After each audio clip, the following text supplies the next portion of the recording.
All right, let's see if I can share the screen. Boom, boom, boom, boom, boom, boom, boom, boom.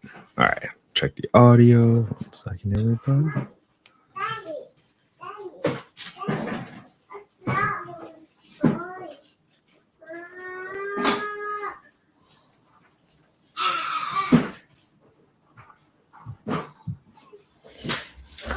Let's see.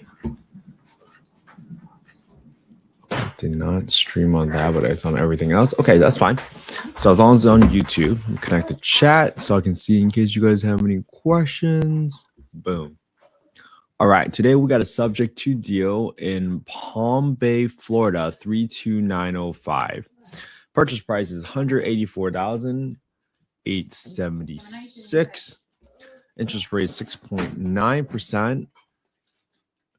Total monthly payment $1,912 with entry fee $16,000. All right. This is a 2-bed, 1.5 bath, 1,236 square feet. Purchase price $184,876. Let's go ahead and plug these numbers in. $184,876. Here we go. Entry fee $16,000. Let's just make that $16,000. Zero that out because I assume it includes everything.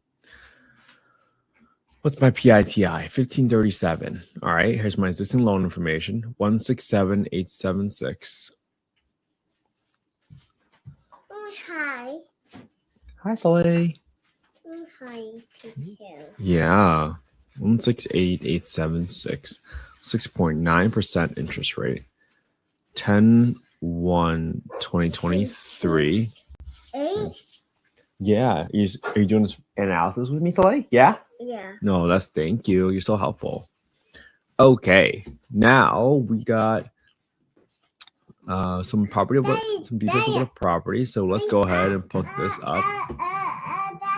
And let's try to figure out the general condition of this property. So on Redfin looks pretty good. Not much carpeting. It's in solid condition. You might want to rep out the little carpet to make your life a little bit easier, but for the most part looks pretty good. So let's see what county this is in. This is in Brevard County, so we're going to get the maximum rent here. So we're going to Google HUD FMR. We're going to click the first link and then click on access to small area FMRs. Look up FY 2024 FMRs. Go to Florida. This is Brevard County, and then we're going to look up the maximum rents by zip code 32905. 32905, and this is a 2-bedroom. So your rent ceiling here is $1,350 right here. $1,350. Let's write that one down.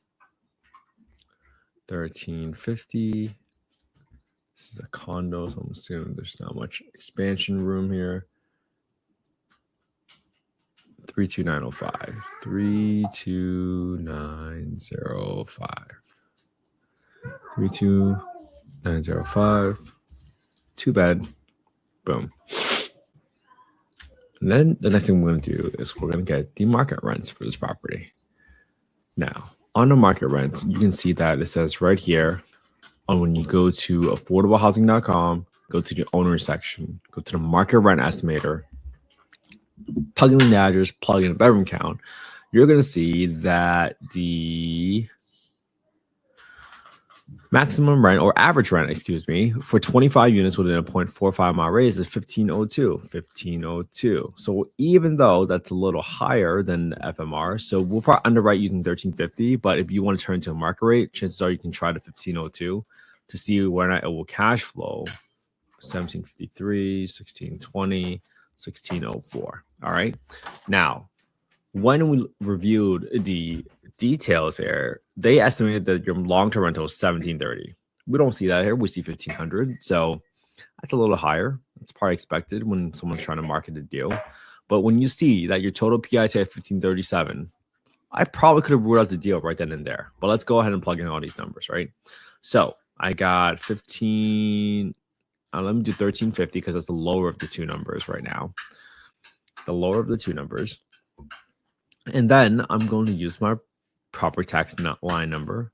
I'm going to do equals 1537 equals 1537, subtract by the principal and the interest portion of the subject to loan that we're taking over when we're buying the property, right? We're not getting a new loan, we're just taking over the payments on the existing loan.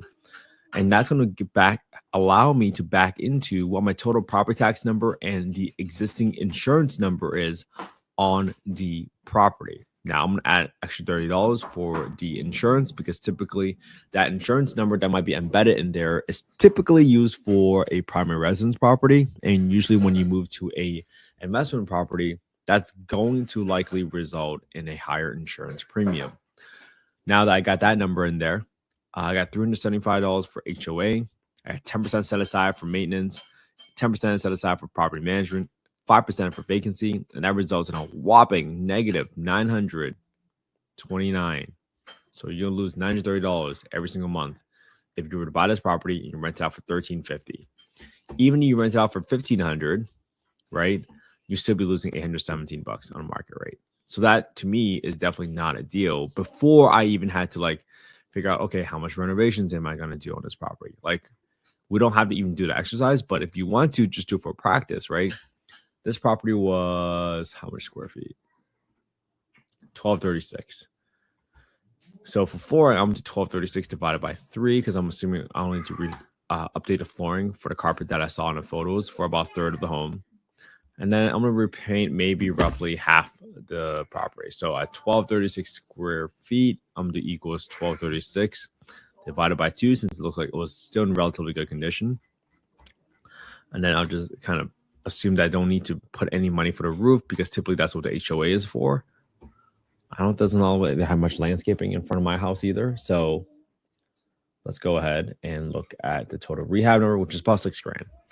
Now that tells me without hesitation that this is definitely not a deal. And it probably doesn't help that it has a 6.9% interest rate. So that probably caused the monthly payment to be pretty high on top of you being in Florida and your insurance premiums is going to keep skyrocketing there.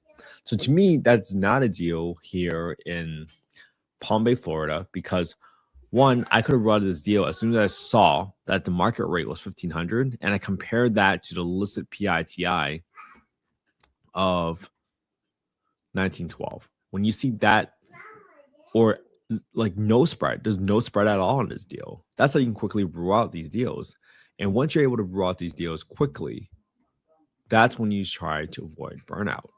Because where does burnout come from? Typically, burnout comes from you doing a ton of work without any return on your efforts.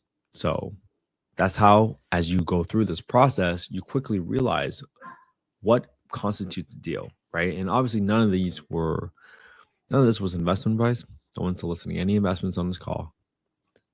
But this is the practice that we put in every single day. When you spend 18 minutes a day, every single day, doing the same thing, you will likely be in the top 5% of that activity, whatever that may be. So in this case, it's going to be you're in the top 5% of underwriters because you have done it consistently over time and you continue to do it even when it felt boring. So my goal is this. If you guys ever want to get a copy of the spreadsheet, it's not my spreadsheet. I kind of just leveraged off of somebody. I tweaked it and modified so that I can analyze the deal a lot faster. You can go to affordablehousing.io, so not .com, affordablehousing.io, and you can submit your information, and then the system will automatically send the spreadsheet to you so you guys can use the same spreadsheet. And most importantly, I hope you guys copy my homework. So look at the same property I analyzed today, using the same details, and just put it on your own YouTube channel. You don't have to be right. You don't have to be perfect. You just got to do it day in and day out, and you will naturally improve. Sometimes we don't know where to start or how to get started. Well, this is an amazing way for you to get started just by copying the homework. Take out as much friction as possible. And pretty soon, you're going to have an undeniable track history to prove to yourself that you know what you're doing. Because if someone asks you, hey, why do you think this is a deal? You can say, hey, I know this is a deal because I've been looking at deals for the past 246 days and they're all not deals. That's consistency. That's what people are going to care about when they think about whether they want to invest with you. So I hope you all have an amazing Sunday. I hope you guys spend some quality time with your family and friends. I'll be back here again tomorrow for day 247. Have a good one, everybody.